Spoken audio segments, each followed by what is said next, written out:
13주차 두 번째 수업을 힘차게 시작해 보겠습니다. 이번 시간에는 디지털 세상에서 지켜야 할 예절에 대해 배울 텐데요. 그 전에 우리 1차 시에 배웠던 아주 중요한 내용부터 다시 한번 짚고 넘어가겠습니다. 내 정보를 안전하게 지키는 방법을 복습하는 시간입니다. 우리는 택배나 청첩장 문자로 위장해 돈과 정보를 빼가는 스미싱의 위험성에 대해 배웠습니다. 그리고 나만 아는 튼튼한 자물쇠, 안전한 비밀번호를 만들고 관리하는 요령도 익혔지요. 여기에 더해 비밀번호가 유출돼도 내 계정을 지켜주는 최고의 방패, 2단계 인증 설정도 꼭 하시라고 강조했습니다. 마지막으로 불필요한 권한을 요구하는 앱은 없는지 앱 권한을 주기적으로 확인하는 습관도 중요합니다. 이렇게 나를 지키는 법을 잘 기억하셔야 더 안전하고 즐겁게 디지털 생활을 누리실 수 있습니다. 자, 1차 시에서는 우리 정보가 새어나가지 않도록 문을 굳게 잠그는 디지털 보안 방법을 배웠습니다. 이제 안전해진 온라인 공간에서 다른 사람들과 어떻게 즐겁게 어울릴 수 있는지 그 예절에 대해 이야기해 보겠습니다. 화면에 네티켓이라는 조금 낯선 단어가 보이시죠? 이것은 화면에 쓰여 있듯이 네트워크와 에티켓이라는 두 단어를 합친 말입니다. 쉽게 말해서 인터넷이라는 보이지 않는 공간에서 서로 지켜야 할 예절이자 약속인 셈입니다. 우리가 동네에서 이웃을 만나면 반갑게 인사하고 공공장소에서 조용히 하듯이 인터넷 세상에도 꼭 지켜야 할 규칙이 있는 것이죠. 얼굴이 보이지 않는다고 해서 함부로 말하거나 행동하면 절대 안 되겠습니다. 서로 존중하는 마음이 가장 중요합니다. 앞서 우리가 얼굴이 보이지 않는 온라인 공간에서도 지켜야 할 예절, 즉 네티켓에 대해 이야기 나누었죠. 하지만 안타깝게도 이 약속을 어기고 익명이라는 가면 뒤에 숨어 다른 사람에게 상처를 주는 말들을 함부로 하는 경우가 있습니다. 이것이 바로 화면에 보이는 악성 댓글입니다. 보이지 않는다고 해서 괜찮을 거라 생각하지만 이런 글들은 당사자에게 정말 크고 심각한 정신적 고통을 줍니다. 가장 중요한 점은 악성 댓글은 단순히 기분 나쁜 말을 넘어 명예훼손이나 모욕죄에 해당하여 법적인 처벌을 받을 수 있는 명백한 범죄 행위라는 사실입니다. 따라서 우리는 글자 하나하나에 책임감을 가지고 신중하게 소통해야 합니다. 바로 앞에서는 악성 댓글의 문제점과 법적 책임까지 알아봤는데요. 이쯤 되면 어떤 분들은 내 생각을 말하는 것도 자유가 아니냐고 생각하실 수 있습니다. 물론 화면에 보이는 것처럼 자신의 의견을 자유롭게 표현하는 표현의 자유는 아주 중요하고 소중한 권리입니다. 하지만 그 표현이 다른 사람에게 깊은 상처를 주고 특정 사람들을 미워하도록 부추기는 혐오 표현이 된다면 어떨까요? 예를 들어 나는 이 음식이 맛없다는 의견이지만 이 음식을 먹는 지역 사람들은 이상하다는 비난이 될 수 있는 것처럼 말입니다. 이처럼 어디까지가 건강한 비판이고 어디부터가 남을 해치는 말인지 그 경계에 대해 함께 고민해 볼 필요가 있습니다. 잠시 이 중요한 질문에 대해 다 함께 생각해 보시겠습니다. 앞서 우리는 표현의 자유와 혐오, 표현의 경계에 대해 생각해 보았는데요. 그렇다면 건전하고 즐거운 온라인 토론은 어떻게 만들어갈 수 있을까요? 우리가 이웃과 함께하는 반상회나 자녀들과 이야기 나누는 가족회의를 떠올리면 쉽습니다. 가장 먼저 화면에 나온 것처럼 다른 사람의 의견을 끝까지 듣고 존중하는 자세가 필요합니다. 내 생각과 다르다고 해서 무조건 틀렸다고 단정 짓거나 비난해서는 안 되겠지요. 둘째, 감정적인 말 대신에 논리적인 근거를 들어 내 의견을 차분히 설명하는 연습이 중요합니다. 마지막으로 좋은 의견이네요. 그렇게 생각할 수도 있겠군요. 처럼 긍정적인 표현을 사용하며 서로를 격려하는 분위기를 만들어 보십시오. 얼굴이 보이지 않는 공간일수록 우리는 더욱 성숙한 시민의식을 보여주어야 합니다. 앞서 우리가 온라인에서 지켜야 할 예절에 대해 이야기 나눠봤는데요. 이번에는 나도 모르게 실수하기 쉬운 가짜뉴스에 대해 알아보겠습니다. 가족이나 친구들, 단체 대화방에 건강에 좋은 정보라며 글이 올라오곤 하죠? 또는 나라에 큰일 났다는 식의 자극적인 소식이 오기도 합니다. 좋은 정보는 나누고 싶은 마음에, 걱정되는 소식은 알려주고 싶은 마음에 바로 전달하기 쉽습니다. 하지만 만약 그 정보가 교묘하게 꾸며낸 거짓이라면 어떻게 될까요? 내가 무심코 누른 공유 버튼 하나가 사회에 큰 혼란을 일으키고 누군가에게는 상처를 줄 수도 있습니다. 이처럼 가짜뉴스는 생각보다 훨씬 더 위험하며 그 파급력도 매우 큽니다. 그래서 우리는 정보를 받아들일 때 그리고 전달할 때 아주 신중해야 합니다. 앞서 우리가 무심코 퍼나르는 가짜뉴스가 얼마나 위험한지 이야기 나눴습니다. 그렇다면 대체 이런 골치 아픈 가짜뉴스는 누가 왜 만드는 걸까요? 가장 큰 이유는 바로 돈과 관심 때문입니다. 마치 길거리에서 자극적인 말로 사람들의 시선을 끌듯 클릭수를 늘려 광고 수익을 얻으려는 것이죠. 또한 특정 사람이나 생각을 비난하기 위해 의도적으로 만들기도 합니다. 이렇게 만들어진 가짜뉴스는 우리가 매일 사용하는 카카오톡이나 밴드, 유튜브를 통해 눈 깜짝할 사이에 퍼져나갑니다. 특히 우리의 화나 불안감 같은 강한 감정을 자극해서 사실인지 확인할 겨를도 없이 공유 버튼을 누르게 만들죠. 좋은 뜻으로 이웃에게 알리려던 정보가 오히려 가짜뉴스를 퍼뜨리는데 힘을 보태는 결과가 될 수 있는 것입니다. 자, 그럼 이렇게 교묘하게 만들어진 가짜뉴스를 우리는 어떻게 가려낼 수 있을까요? 그 첫 번째 방법은 바로 화면에 보이는 것처럼 자극적인 제목을 의심하는 것입니다. 마치 시장에서 오늘만 이 가격 하고 크게 외치는 것과 같아요. 가짜뉴스는 우리의 눈길을 단번에 사로잡기 위해 충격, 경악, 긴급 속보 같은 아주 강한 단어들을 제목에 사용합니다. 또는 아무도 몰랐던 비밀 의사들도 깜짝 놀란 건강비법처럼 우리의 호기심을 자극하기도 하죠. 이런 제목을 보면 나도 모르게 손가락이 눌러보고 싶어지거든요. 하지만 이럴 때일수록 잠시 멈추는 지혜가 필요합니다. 제목이 너무 자극적이거나 사실이라고 믿기 어려울 만큼 놀라운 내용이라면 일단 의심부터 해보시는 겁니다. 이것이 바로 가짜뉴스에 속지 않는 가장 중요하고 기본적인 첫걸음입니다. 자극적인 제목을 보고 일단 멈추셨다면 이제 두 번째 단계를 실천할 차례입니다. 바로 그 뉴스가 어디에서 왔는지, 즉 출처를 확인하는 것입니다. KBS 뉴스나 중앙일보처럼 우리가 이름만 들어도 아는 언론사에서 나온 정보인지 꼭 살펴보세요. 반면에 한 온라인 커뮤니티나 이슈 연구소처럼 출처가 모호하거나 처음 들어보는 곳이라면 일단 의심해야 합니다. 또한 책임지고 이 글을 쓴 기자 이름이 명확하게 적혀 있는지도 중요한 확인 사항입니다. 우리가 물건을 살 때도 만든 회사를 확인하는 것처럼 뉴스도 누가 만들었는지 확인하는 습관이 필요합니다. 신뢰할 수 있는 언론사의 이름과 기자 이름, 이 두 가지만 확인해도 가짜뉴스에 속을 확률이 크게 줄어듭니다. 자, 우리가 바로 전에는 뉴스의 출처, 즉 어디서 나온 소식인지를 확인하는 법을 배웠습니다. 이번에는 한 단계 더 나아가서 교차 확인이라는 아주 중요한 습관에 대해 알려드릴게요. 우리가 몸이 아플 때 한 병원만 가지 않고 더 정확한 진단을 위해 다른 병원에도 가보는 것과 같아요. 어떤 놀라운 소식을 접했다면 그 기사를 쓴 언론사 하나만 믿지 마시고 네이버나 다음 같은 포털 사이트에 들어가서 다른 주요 방송사나 신문사들도 똑같은 이야기를 하고 있는지 꼭 찾아보십시오. 만약 KBS, MBC 같은 여러 방송사에서 비슷한 내용으로 보도한다면 그건 믿을 만한 정보일 가능성이 높습니다. 하지만 유독 한두 곳에서만 자극적으로 이야기한다면 일단 의심하고 공유를 멈추는 지혜가 필요합니다. 이 교차 확인 습관이야말로 가짜뉴스에 속지 않는 가장 확실한 예방주사랍니다. 자, 우리가 앞서 다른 언론사와 비교해보는 교차 확인에 대해 알아봤는데요. 아주 훌륭한 방법입니다. 이번에는 한 걸음 더 나아가서 지금 보고 있는 글 자체에서 가짜뉴스의 허점을 찾아내는 네 번째 방법을 알려드리겠습니다. 바로 터무니없는 오타나 비문이 없는지 확인하기입니다. 우리가 신문이나 책을 볼 때 맞춤법이 틀린 경우를 거의 본 적이 없으시죠? 그 이유는 정식 언론사나 출판사는 글을 내보내기 전에 여러 전문가가 몇 번이고 꼼꼼하게 검토하기 때문입니다.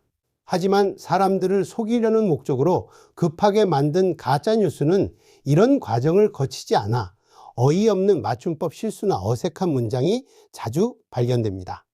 글의 완성도가 떨어진다는 것은 곧 내용의 신뢰도도 낮다는 강력한 신호이니 공유 전에 꼭 한번 살펴보시는 습관을 들이시기 바랍니다.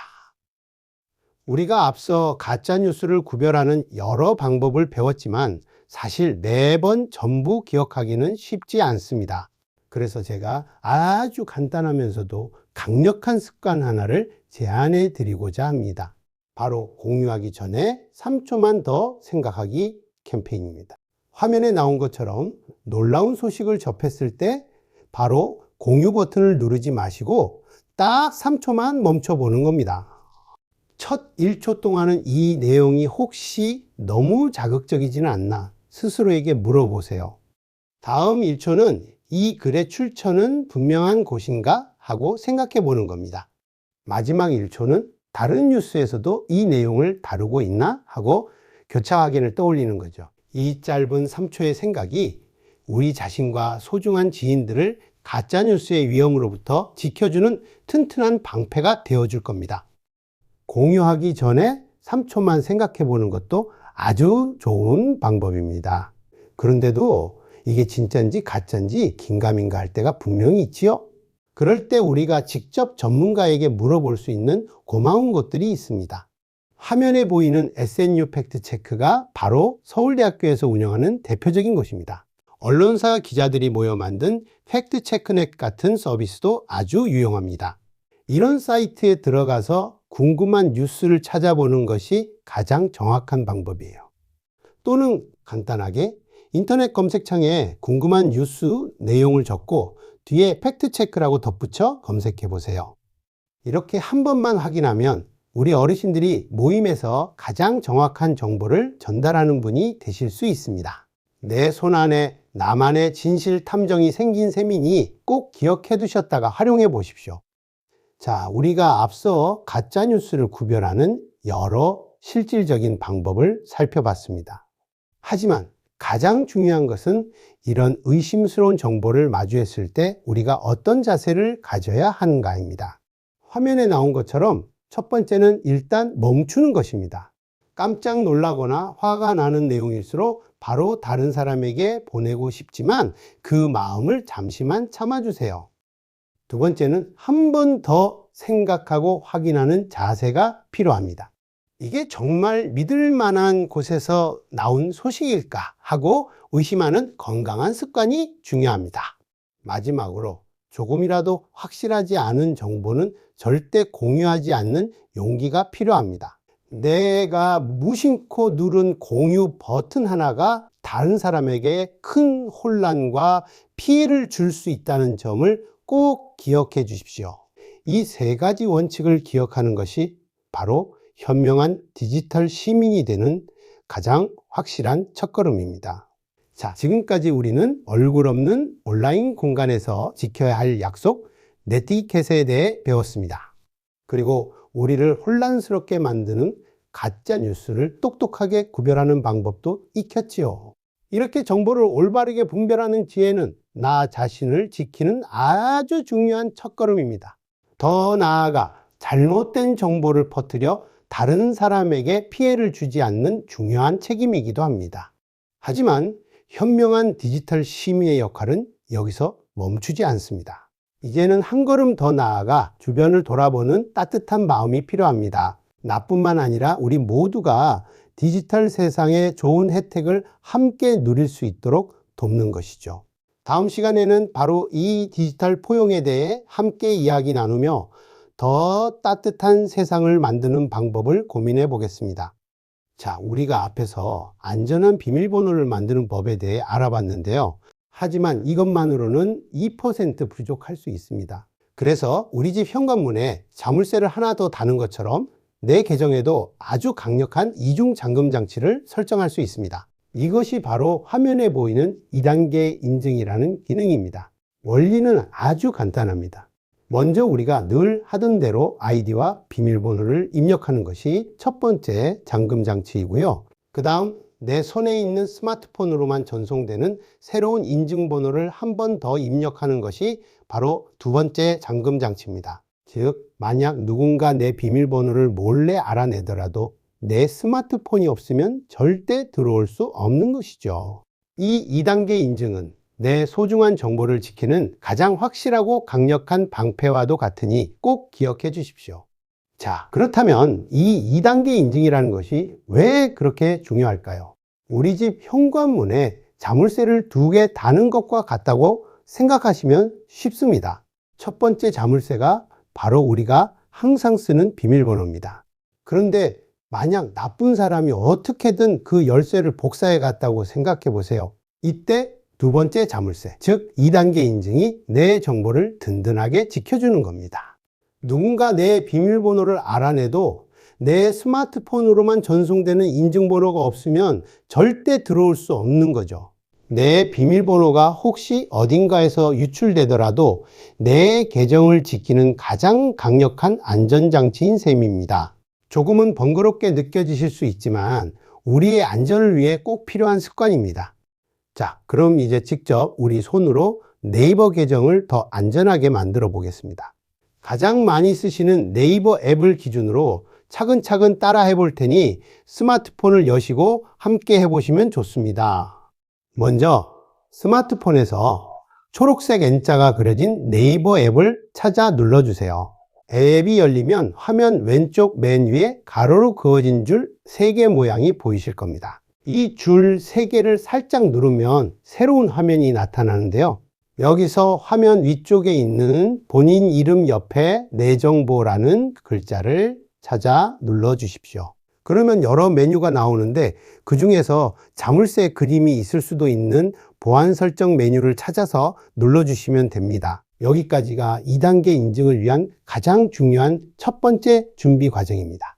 아주 잘하셨습니다. 자, 바로 전 화면에서 네이버 보안 설정까지 들어왔었죠? 이제 정말 중요한 두 번째 문단속을 할 차례입니다.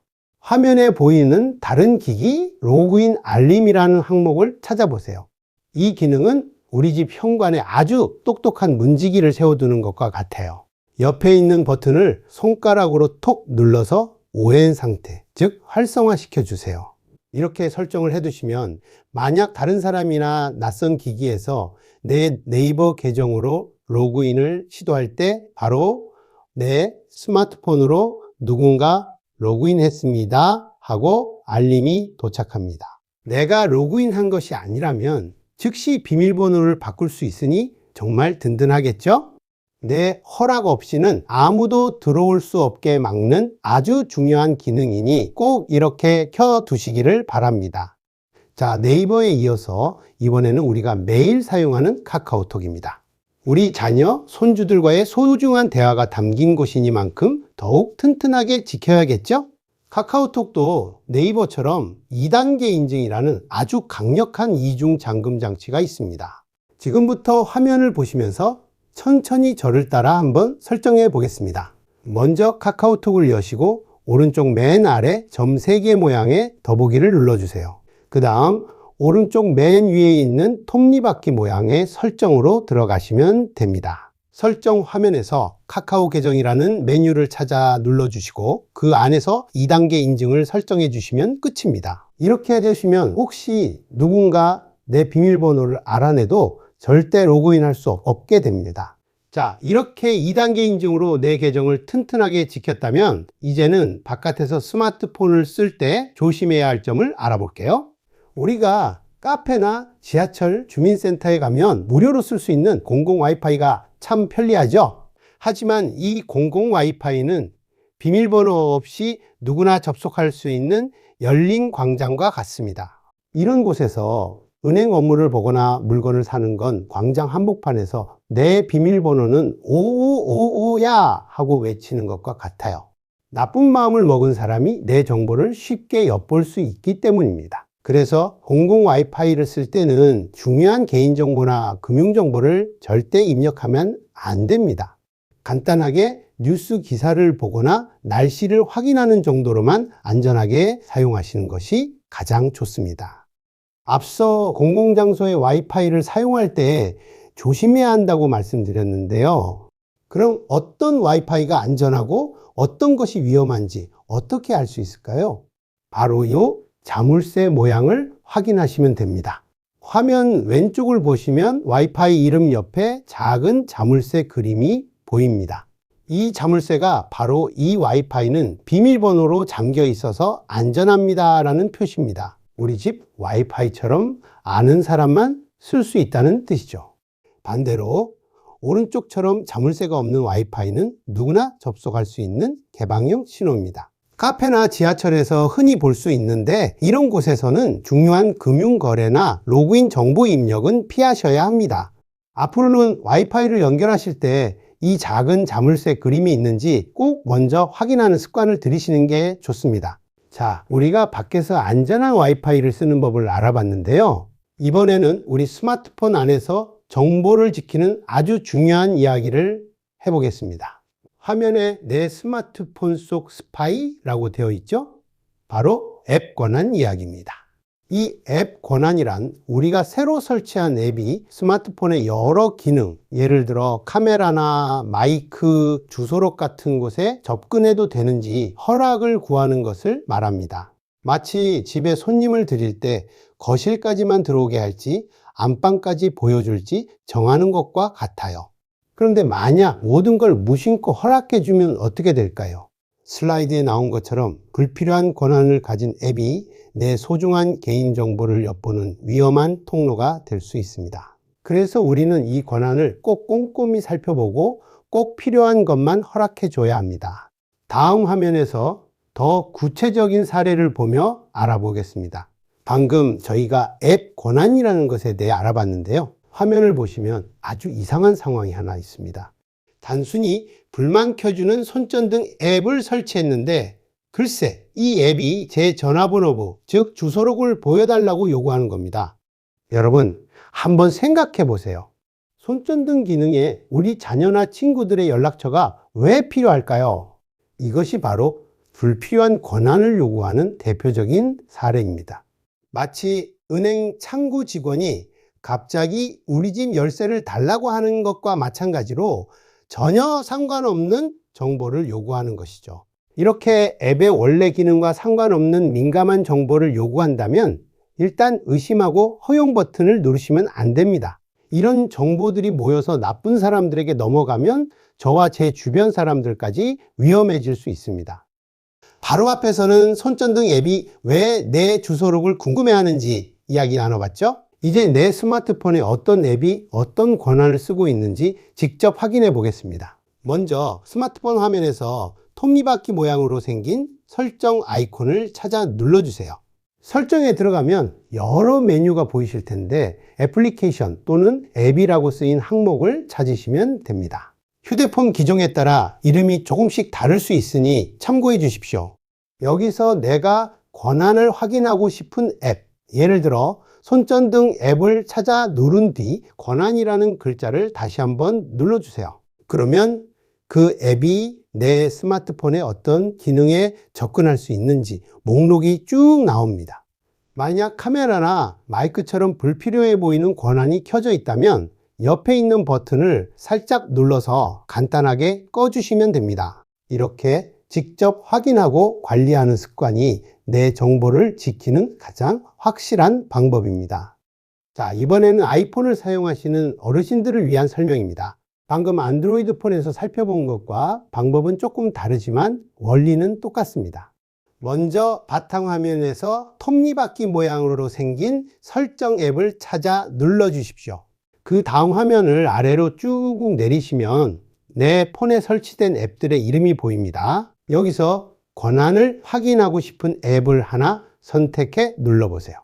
그러면 이 앱이 내 스마트폰의 어떤 기능, 예를 들어 마이크나 위치 정보에 접근하는지 목록이 나타납니다.